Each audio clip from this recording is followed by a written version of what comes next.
अखिल भारतीय विद्यार्थी परिषद से इन्होंने अपने करियर की शुरुआत की। 2 बार ये लखनऊ के मेयर रहे और वर्ल्ड रिकॉर्ड भी बनाया है बड़े मार्जिन से जीत का। 2014 में पर्दे के पीछे इन्होंने जो काम किया, उसके बाद इनको राष्ट्रीय उपाध्यक्ष बना दिया गया था मोदी सरकार पार्ट 1 बनने के बाद।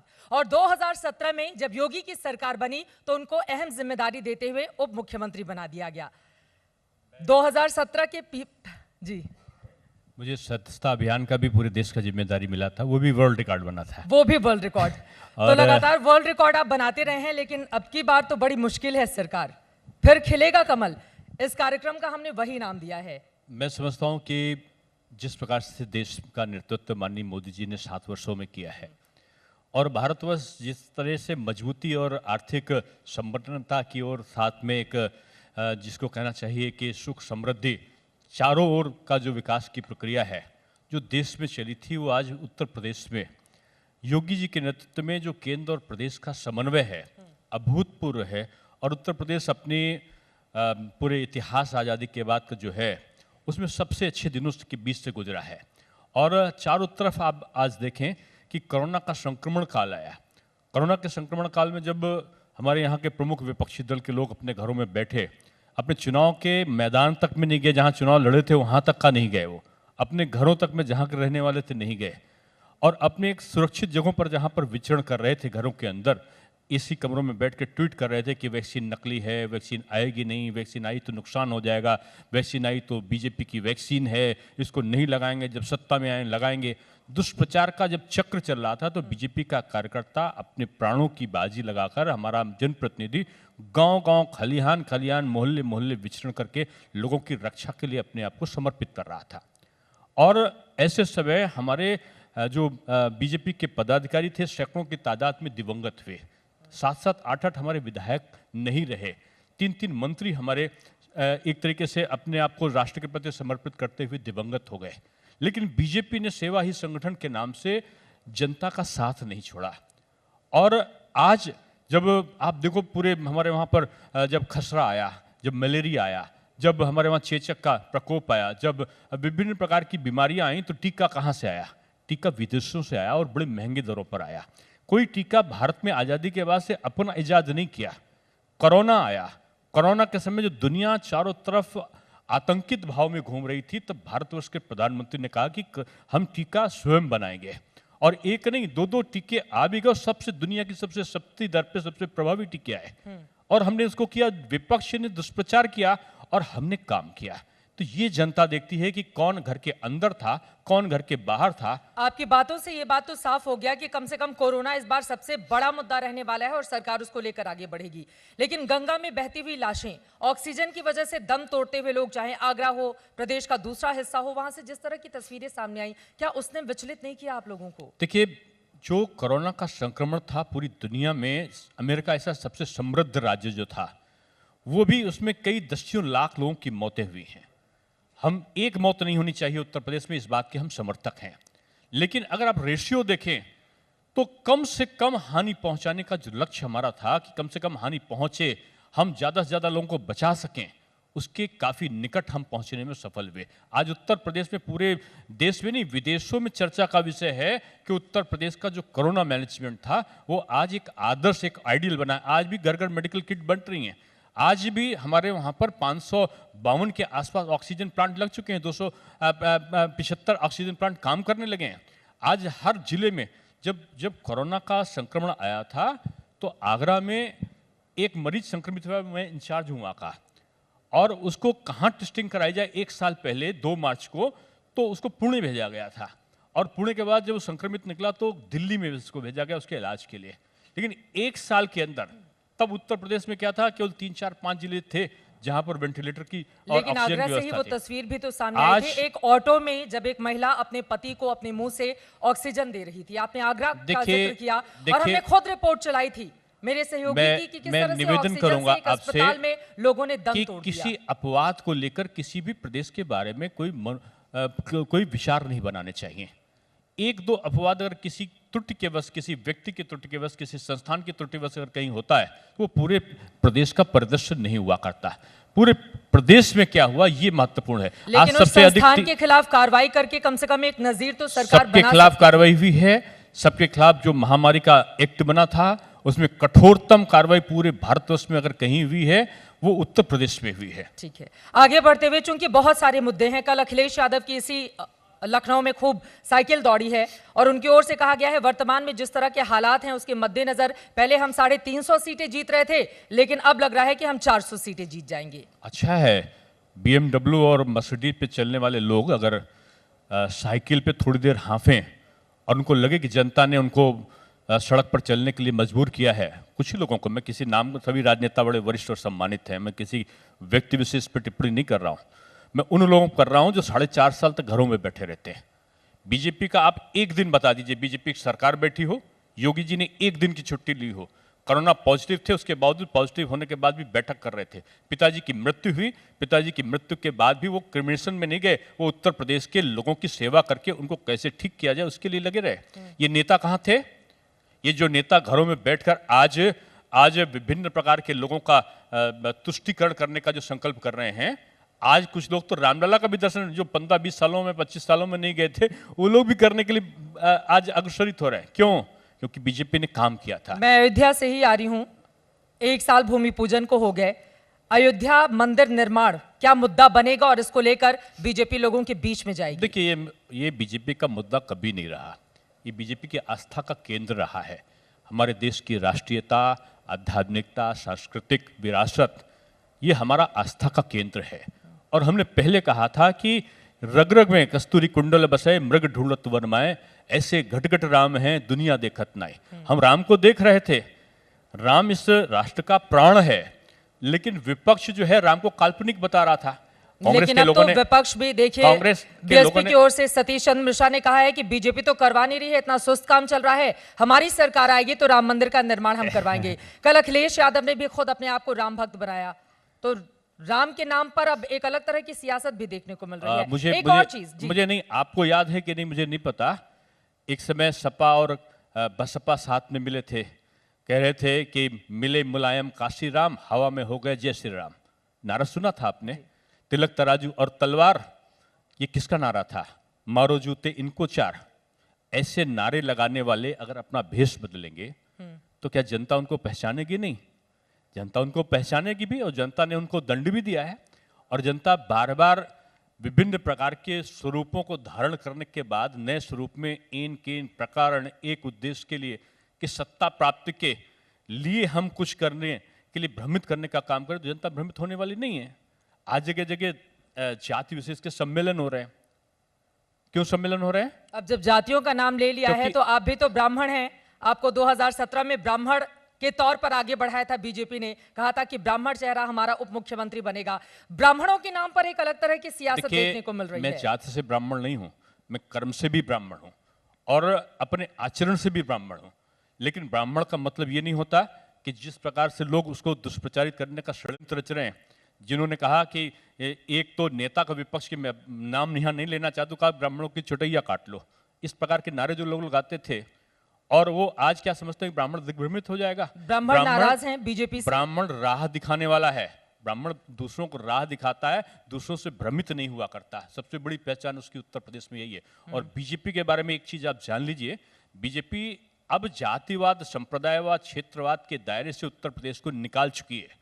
ये जो लोग जाति के संकीर्ण दायरे में रख के उत्तर प्रदेश को पीछे ले जाने का सपना देख रहे हैं, फिर दूसरी पार्टी के नेताओं को आप शामिल करवाते हैं, तो क्यों ये कहकर प्रचारित करती है बीजेपी के देखिए ब्राह्मण चेहरा जितिन प्रसाद अब बीजेपी में आ गए, दूसरे तमाम और भी चेहरे हैं। आप कह रहे हैं जाति की राजनीति नहीं करते और जाति के आधार पर टिकटों के बंटवारे से लेकर तमाम तरह की राजनीति गढ़ी और मढ़ी जाती है। आपने किसी फोरम पे बीजेपी को किसी जात के नेता को लाया है, ये नाम बीजेपी के किसी नेता ने नहीं लिया होगा।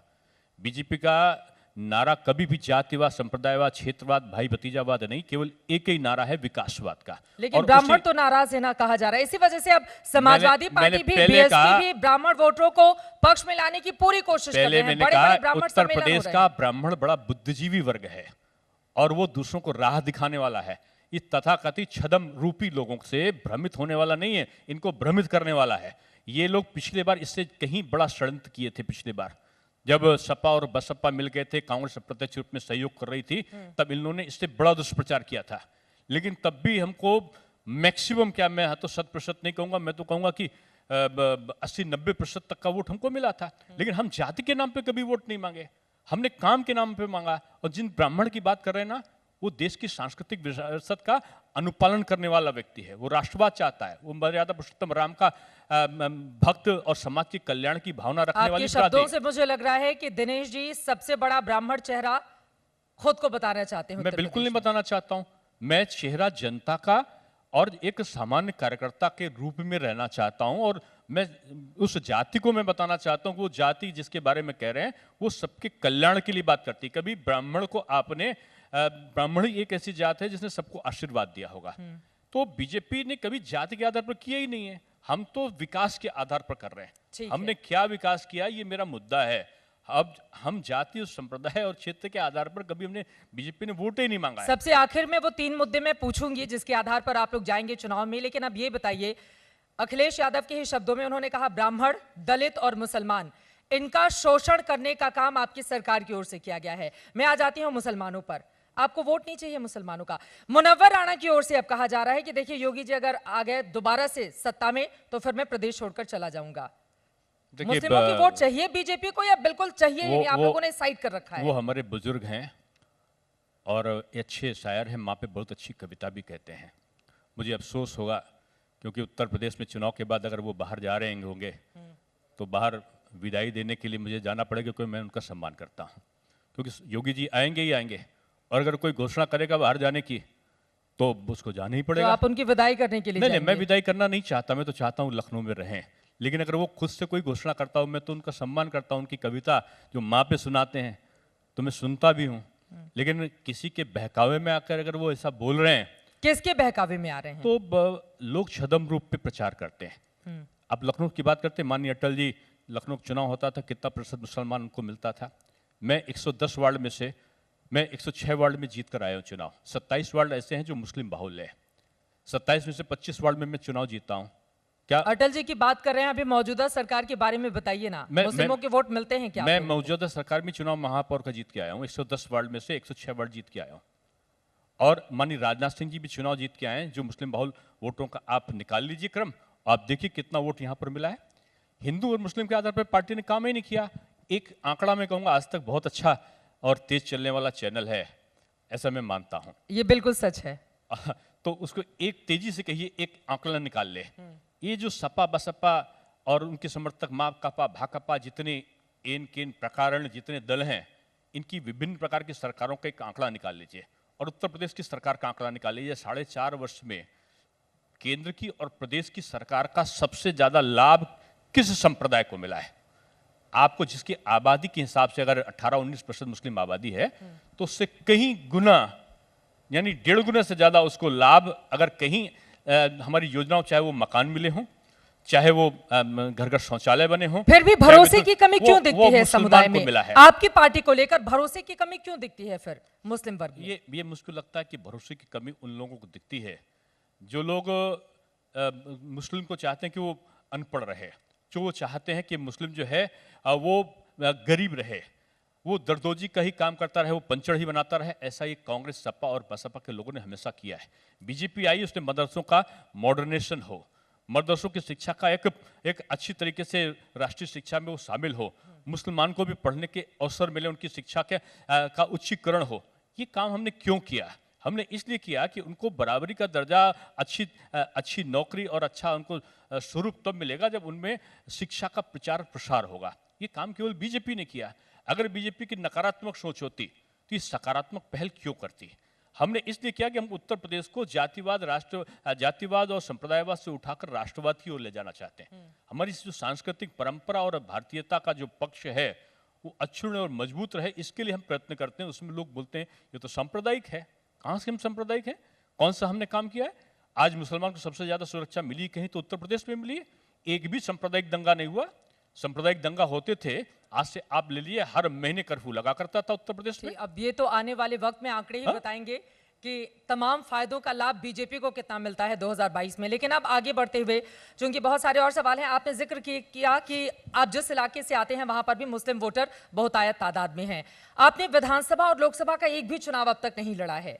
अब बीजेपी के लिए कहा जा रहा है कि जैसे बंगाल में दिग्गजों को मैदान में उतारा था भारतीय जनता पार्टी ने, वही प्रयोग अब उत्तर प्रदेश में भी किया जाएगा और बड़े बड़े चेहरों को विधानसभा का चुनाव लड़वाया जाएगा। देखिए, तो क्या दिनेश शर्मा जी विधानसभा का चुनाव लड़ेंगे? महापौर का चुनाव सांसद के चुनाव से बड़ा होता है। 7 विधानसभाएं उसके अंतर्गत आती हैं और वो 2 बार लगातार मैंने लड़ा है। Limca book of the record का रिकॉर्ड वोटों से मैंने जीता है दोनों बार। हाँ। और 2 लाख रुपए से ऊपर मैंने खर्च नहीं किए, कार्यालय भी नहीं बनाया, सभा भी नहीं करी, और इस तरीके से चुनाव को हम लोगों ने लड़ा है। इसलिए चुनाव जो पार्टी हमारे वहाँ का बीजेपी कैडर बेस्ड पार्टी है, ऊपर के संगठन का जो निर्देश हो जाता है कि अगर पर्ची बांटना है कार्यकर्ता को, हो गया बड़े से बड़े कार्यकर्ता को, तो वो पर्ची बांटेगा, वो पूछेगा नहीं क्यों आपने कहा।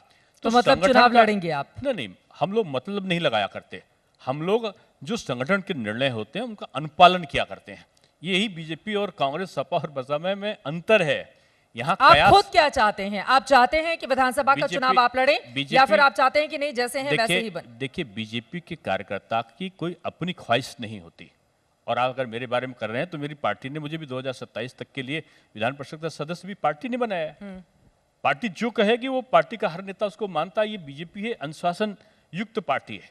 ये ऐसा नहीं कि मैं ये चाहूंगा, मैं वो चाहूंगा, ये कह के बीजेपी का कार्यकर्ता या बीजेपी के नेता इस प्रकार का आचरण नहीं करता। अब चूंकि आपने अनुशासन का जिक्र कर ही दिया है तो मैं आ जाती हूँ रीता बहुगुणा जोशी पर। जितेंद्र सिंह को आप लोगों ने शामिल करवाया, बीएसपी के पूर्व नेता को, जिसके बाद वो भारी नाराज हैं बीजेपी के तमाम नेताओं से।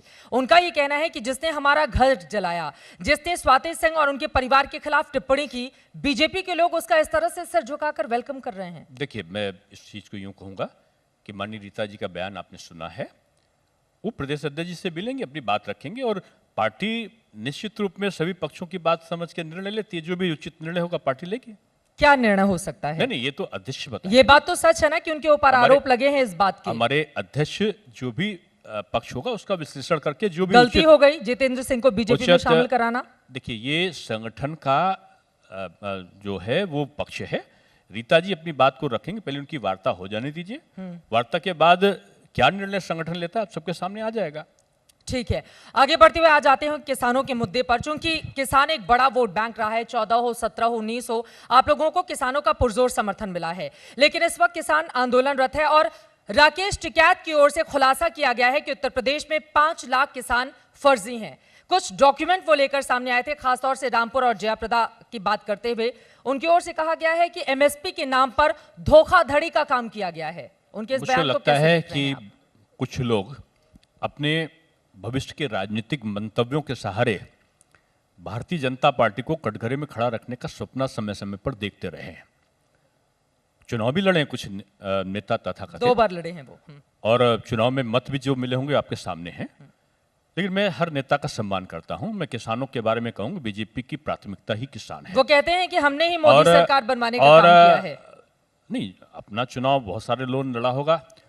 पहले तो अपने को बनाने का प्रयत्न आदमी करता है, उसको कितने मत मिले होंगे ये इस बात का आधार होगा कि उसने किसको कितने मत दिलाए होंगे। अपने से ज़्यादा तो नहीं दिला पाए होंगे, लेकिन हम उनका सम्मान करते हैं, सभी का सम्मान करते हैं। किसान की प्राथमिकता आप देखो, 1,40,000 करोड़ से ऊपर गन्ने किसानों को बकाया का भुगतान हमने किया है। लाखों करोड़ रुपए सम्मान राशि किसानों के खाते में दी है। खाद में डीएपी का मूल सब्सिडी हमने प्रदान करी है। 36,000 करोड़ रुपए का हमने किसानों को ऋण माफ किया है, 86 लाख किसानों का। हमने, अगर आप देखो, गांव-गांव शौचालय का निर्माण, प्रधानमंत्री आवास का निर्माण, गांव की संपर्क सड़कों का निर्माण, घर घर मुफ्त में बिजली के कनेक्शन का कार्य, और उसके साथ साथ गेहूं और धान के पहली बार सरकारी स्तर पर क्रय केंद्र, और क्रय केंद्र में तत्कालिक कुछ दिनों के अंतर्गत उसका भुगतान सुनिश्चित कराना। जो न्यूनतम लागत मूल्य है उससे भी ज्यादा उसको मूल्य मिल रहा है उत्तर प्रदेश में। तो ये एक परिकल्पना किसी ने सोचा था क्या? उत्तर प्रदेश का किसान की आय आज तेजी के साथ आगे बढ़ रही है। फिर किसानों को क्यों धरने पर बैठना पड़ा? इतना लंबा वक्त हो चला है, कुछ कोई भी सॉल्यूशन आपकी सरकार निकाल नहीं पाई है। पूरे भारतवर्ष में अभी पंजाब का चुनाव हो जाने दीजिए, आपको वो भी लग जाएगा कि पंजाब के चुनाव निकट थे, इसलिए जो लोग आए, मैं धरने पे आए, किसान देवता, किसान तो अन्न देवता है, तो उसको तो मैं उस नजर से देखता हूं। जो किसान है उनके बारे में कोई टिप्पणी नहीं है। पंजाब के चुनाव से बीजेपी का क्या लेना? आप लोग वहां पर जो पंजाब के बॉर्डर पे किसान आंदोलन की आप बात कर रही हैं, जो पंजाब हरियाणा के बॉर्डर पे किसान आंदोलन चल रहा, आप उसकी बात कर रही हैं, तो मैं ये कहूंगा वहां चुनाव की प्रक्रियाएं हैं, सारे लेकिन राजनीतिक किसानों दलों का के। ये आंदोलन बड़ा मुद्दा तो बनेगा ना इलेक्शन में। देखिए, और किसान- इनको लुभाने रझाने के लिए किसान देखिए आंदोलन- समाजवादी पार्टी, आरएलडी, आप तमाम उत्तर- दूसरी पार्टियां भी लगी हुई हैं, आप कांग्रेस पार्टी, बीएसपी सब लगी हुई आप हैं। उत्तर प्रदेश में एक आंदोलन का एक दिन का बता दीजिए, उत्तर प्रदेश से किसी जिले में हुआ हो? नहीं हुआ, क्योंकि यहाँ समर्थन नहीं, यहाँ का किसान संतुष्ट है। वो तो इसलिए लखनऊ घेरने का भी प्लान कर रहे हैं। देखिए, सपना कोई भी देख सकता है और सपना देखने के बाद कोई भी उसको पूरा करने की तरफ आगे बढ़ सकता है, उसमें कोई दिक्कत नहीं है। लेकिन मैं इतना कह सकता हूं कि उत्तर प्रदेश का किसान भारतीय जनता पार्टी के क्रियाकलापों से, उनके द्वारा किए गए कार्यों से खुशहाल भी है, खुश भी है और हमारे प्रति उसका एक आकर्षण भी है, क्योंकि हमने 2017 का चुनाव जीता, 2019 का चुनाव जीता, बाद के 2 उपचुनाव हुए, उनमें 90% से ऊपर हमारी विजय हुई। अभी एमएलसी के चुनाव हुए, उसमें हमने जीता। अभी जिला पंचायत और ब्लॉक प्रमुख के चुनाव हुए, उसमें हमने जीता। ये किसकी तरफ था? किसान। और किसान हमारे तरफ नहीं होता तो किसानों के गाँवों में हम जीत कर आते कैसे? ये प्रश्न कोई किसी से नहीं पूछता। देखिए, बीएसपी के वरिष्ठ नेता सतीश चंद्र मिश्रा जी भी आ चुके हैं और किसानों के मुद्दे पर, ब्राह्मणों के मुद्दे पर, तमाम दूसरे मुद्दे पर भी लगातार आपको घेर रहे हैं। दो ब्राह्मण नेता इस वक्त यहां पर मौजूद हैं और ब्राह्मणों की लड़ाई जिस पर मैं आपसे चर्चा कर रही थी, उनकी ओर से ही कहा गया अयोध्या में बाकी जगहों पर कि आप लोगों ने कोई काम नहीं किया है, ब्राह्मणों की आवाज को दबाने का काम किया गया है। देखिए, आप मेरे बड़े भाई की तरह हैं, मैं बहुत सम्मान करता हूं, व्यक्तिगत जीवन में भी सम्मान करता रहा हूं। राजनीतिक वक्तव्यों पर मैं कोई विश्लेषण नहीं कर रहा हूं, मैं अपनी बातों को केवल कह रहा हूं कि हमने जो काम किया है वो जनता के सामने है। और जिन लोगों ने 4.5 साल तक केवल आराम किया है, जो केवल एक धरना और प्रदर्शन में जो आराम किसने किया है? अब ये किस तो पार्टी ने? ये आप अपना विश्लेषण करेंगे ना। आप बताइए ना, आप कह रहे हैं कि आराम किया है। मैं तो विपक्ष की सभी पार्टियों को कह रहा हूं, कौन सी विपक्षी पार्टी एक धरना दिया हो किसी मुद्दे पर? मिश्रा जी के लिए भी आप यही कह रहे हैं? मैं सभी राजनीतिक दलों को कह रहा हूं, एक आंदोलन किया हो, एक गांव में कोरोना के किसी मरीज का सेवा करने के लिए कोई राजनीतिक दल का व्यक्ति गया हो। मैं व्यक्तिगत किसी पर आक्षेप नहीं कर रहा हूं, मैं राजनीतिक दलों के मंतव्यों को कह रहा हूं कि पूरे 4.5 साल में किसी भी किसान की मुद्दा पे कोई आंदोलन पे आया हो, किसान के मुद्दे पे किसी ने कोई प्रतिनिधि मंडल गया हो, आपके टीवी कैमरे में कोई ऐसा चैनल पे कोई ऐसा न्यूज प्रिंट दिखाई पड़ता हो तो उसको दिखा दीजिए। 4.5 साल तक आप नहीं बोले हैं तो सारा वेदना, सारा कष्ट अगर किसी का उजागर होकर वर्तमान में चुनाव के समय आता है। कुछ परिवार तो इस प्रकार के हैं, राजनीतिक घराने जिनको विरासत में परंपरागत राजनीतिक विरासत मिली हुई है, वो तो 4.5 साल, 4.5 साल तक का घरों में बैठे रहते हैं, या विदेशों की पहली जनवरी आते ही विदेशों में जाकर न्यू ईयर मनाकर जब लौटते हैं तो 4.5 साल बीतते ही वो पर्यटन, राजनीतिक पर्यटन यात्रा पे नाम निकल लेकर पड़ते हैं। बताइए ना, कौन सी पार्टी? समाजवादी पार्टी है, बीएसपी है, कांग्रेस पार्टी है, देखिए- कौन सी पार्टी है जिसकी ओर आपका इशारा है? राष्ट्रीय नेताओं का मैं संदर्भ ले रहा हूं और हालांकि आज तक छोटी पार्टी भी अपने को राष्ट्रीय से कम नहीं मानती, लेकिन ऐसे राजनीतिक घराने के लोग जिनको परंपरागत मिला हो वो भी राजनीतिक पर्यटन यात्रा पे निकल जाते हैं। ठीक है। सारे घरों से निकलकर जैसे लगता है ना एकदम से बाहर निकल जाते हैं और विभिन्न प्रकार के मुद्दे जो कभी नहीं रहे होंगे, कभी नहीं रहे होंगे, कभी कुछ लोग तो ऐसे होंगे कि जिसने मर्डर किए होंगे, जिसने हत्याएं करी होंगी, उसको भी कहेंगे हम मूर्ति लगा देंगे, यहां तक का लोग आ जाएंगे।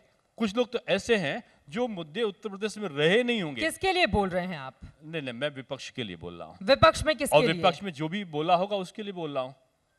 ये विश्लेषण सामने बैठे नेता की ओर आपका नहीं, इशारा मैं है या सामने किसकी ओर? नेता को आप क्यों कहते हैं? मैंने पहले कहा कि वो मेरे बड़े भाई की तरह है, मैं व्यक्तिगत जीवन में उनका बहुत सम्मान करता रहा हूं। और आप इस तरीके से सामने सामना क्यों लेकिन कराएंगे? खुशी दुबे, विकास दुबे, लेकिन मैं इन तमाम मुद्दों को ये पार्टियां भी मैं उठाने का काम कर निश्चित रही रूप में हैं जो और इस पर आप लोग घिरे हुए हैं, जो ये लोग मानती जो हैं। विपक्ष का सिद्धांत है, नीति है, रीति है, और जो हमारी पार्टी की रीति नीति और सिद्धांत है, हम दोनों का कोई तारतम्य नहीं है। ठीक है, अखिलेश यादव की ओर से कहा गया है, खासतौर से बीएसपी और कांग्रेस पार्टी को, कि आप तय कर लें कि आपका मुकाबला मुझसे है, समाजवादी पार्टी से या फिर बीजेपी से है। देखिए, कमजोर लोग जो होते हैं, जिनको अपनी हार की पूरी आशंकाएं होती हैं, वो आपस में मिलने का भी और दूसरे दल को बदनाम करने का भी प्रयत्न जगह जगह पे करते हैं, जो काम खुद नहीं उन्होंने कभी किया होगा। आपने रामलला का दर्शन करते हुए किसी नेता को कभी देखा था क्या? आपने बजरंगबली श्री हनुमान का दर्शन करते हुए किसी को देखा था क्या? आपने विभिन्न प्रकार की यात्राओं को जो अभी निकाल रहे हैं, धर्म विशेष या जाति का ये सम्मेलन कर रहे हैं, उनको किसी का अपनी सरकारों में रहते हुए किसी का काम करते हुए देखा होगा? सतीश जी यहाँ पर बैठे हुए हैं, उनका ही बयान मैं कोट करूंगी। उनकी ओर से कहा गया है कि देखिए, सुप्रीम कोर्ट का फैसला आया लेकिन बीजेपी उसको ओन करने लगी। इसमें आप लोगों का रोल कहाँ है? जब सुप्रीम कोर्ट से फैसला आया, कोई भी सरकार रहती वो मंदिर बनवाती। आप लोगों ने बहुत स्लो मंदिर का काम शुरू किया है, उनकी सरकार आएगी तो काफी तेजी से काम आगे बढ़ाया आप जाके जाएगा। देखिए, वर्ल्ड क्लास का अयोध्या बनेगा। चारों तरफ हजारों करोड़ कौन रुपए के बनवाएगा? बीजेपी बनवाएगी। हमारी केंद्र सरकार ने पैसे दिए हैं, उत्तर प्रदेश सरकार ने पैसे दिए इंफ्रास्ट्रक्चर के लिए। सारा कुछ हम लोगों ने सदन से और अपने मंत्रिमंडल से पास किया है उसको। आज चारों तरफ आपको वहां पर बनते हुए आपको एक्सप्रेसवे दिख रहे हैं, चारों तरफ आपको बनती हुई सड़कें दिख रही हैं, पुल दिख रहे हैं, उनका जाल दिख रहा है। आज घाटों का सौंदर्यीकरण दिख रहा है। आज अयोध्या में दीपावली मनाती हुई दिख रही है। आज 24 करोड़ लोगों ने आज कुंभ में स्नान किया और कितने सफल होकर हमारा कुंभ का मेला संपादित हुआ, किसी ने देखा क्या? आज वहां पर रंगों का उत्सव मनता है। अयोध्या में कभी किसी राजनेता की तरफ से, किसी दल की तरफ से, सरकार की तरफ से हुआ था क्या? आज बाबा विश्वनाथ के मंदिर में आप चले जाइए, काशी में काशी बदला हुआ सुरहा, हवाई अड्डे से बैठिए, सीधे आप काशी मंदिर के पास में पहुंच जाएंगे। पुलों के जाल से लेकर आज साफ सुथरा शहर के साथ साथ आज वहां पर बड़ी ट्रक भी अंदर मंदिर के तक का चली जाए। पूरा काशी बदल गया है, मथुरा बदल गया है, अयोध्या बदल गया है, प्रयागराज आज बदल गया है, लखनऊ आज बदल गया है। कोरोना ऐसे संक्रमण काल में भी 54,000 करोड़ का एक साल में आज इन्वेस्टमेंट आया है। 4,68,000 करोड़ के निवेश हुए थे तो विपक्ष हंस रहा था कि ये तो झूठा इन्होंने इन्वेस्टर मीट की है। 3 लाख करोड़ के उसमें एमओयू साइन हो गए। तो ये जनता को समझा पा रहे हैं आप जो बातें यहाँ पर गिना रहे हैं, या फिर लग रहा है कि नहीं एक सत्ता विरोधी लहर का सामना भी 5 साल के बाद करना पड़ता है? और यूपी का तो इतिहास रहा है कि सरकारें किस तरह से 5 साल के बाद बदल जाती हैं, खासतौर से कुछ सालों में हम बीजेपी का इतिहास रहा है। हम बार बार सत्ता में आने वाले लोग हैं। मध्य प्रदेश में हम बार बार आते हैं, कर्नाटका में हम फिर से आए, हम आसाम में भी दूसरी बार भी आपके सामने ताजा लौट के आए हैं, गोवा में हम लौट कर आए हैं।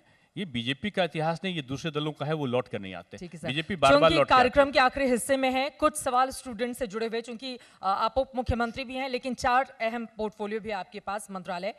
मेरा सवाल आपसे ये है, 16 अगस्त को बच्चों के लिए आप लोग स्कूल खोलने के लिए जा रहे हैं, वैक्सीनेशन बच्चों का करवाया नहीं गया है, स्कूल खोलने की इजाजत आप लोगों की ओर से दे दी गई है। खासतौर से पेरेंट्स संगठन का यह मानना है कि यह फैसला सरकार का अभी ठीक नहीं है जब तक बच्चों का वैक्सीनेशन नहीं हो जाता है।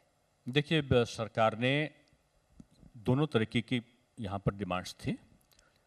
तमाम जो अभिभावकगण थे उनके प्रतिनिधिमंडल भी मिले, तमाम नेताओं के भी वक्तव्य आए हैं। यहाँ की जो स्थिति कोरोना की थी वो भी काफ़ी नियंत्रित जब हो गई, तब 9 से और 12 तक के क्लासेस को और डिग्री कॉलेजेस को केवल हमने खोलने का निर्णय लिया।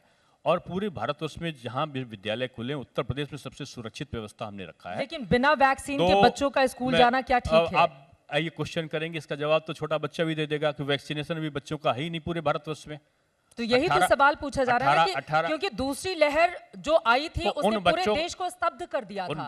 ऐसे में कौन सा ऐसा पेरेंट्स होगा जो अपने बच्चों के जीवन से खतरा मोल लेगा? हम लोग 50% एक पाली पे उनका कोविड-19 की गाइडलाइन को पूरा करते हुए उनकी उपस्थिति को हम लोगों ने रखा है। उपस्थिति को अनिवार्य नहीं रखा है। 50% 4 घंटे सुबह आएंगे, 50% शाम को आएंगे। 12:30 से 4:30 आएंगे, सुबह 8 बजे से और 12 बजे तक आएंगे, ये हमने रखा है। तो इसमें कोई बच्चों की पूरी सुरक्षा की व्यवस्था हो, उनकी सीटों पे उनका अलग अलग दूरी हो, उनका सैनिटाइजेशन का, मास्क का, इनकी सारी व्यवस्था हो, ये सारी जो निर्देश थे वो संबंधित विद्यालयों को हम लोगों ने दे रखा है और उनकी पूरी सुरक्षा होगी। अगर कहीं लगता है, जरा से भी लगेगा कि बच्चे सुरक्षित नहीं हैं, तो प्रधानमंत्री का जो वक्तव्य है कि देश में पढ़ाई भी जरूरी है लेकिन बच्चों की सुरक्षा उससे ज्यादा जरूरी है, उसकी चिंता उत्तर प्रदेश सरकार करेगी। ठीक है सर, चलते चलते आखिर के 1 मिनट हैं। जब मैं आपके साथ आ रही थी तो आपने बुलेट रिपोर्टर का मेरे जिक्र किया और आपने कहा कि आपको भी मोटरसाइकिल चलाए बहुत दिन हो गए हैं, तो आपके क्षेत्र में जब आप विधानसभा चुनाव लड़ने जाएंगे तो फिर आना होगा और आप मोटरसाइकिल चलाकर बताएंगे जनता को कि क्या कामकाज आपकी ओर से किया गया है। देखिए, हम लोग तो लड़ेंगे या लड़ाएंगे दोनों में, पैदल भी चलते हैं और घर घर भी जाते हैं, पोस्टर और झंडे से लेके हर काम हम लोग करते हैं जो दूसरे दलों के बड़े नेता नहीं करते, हम लोग सबकी काम करते हैं।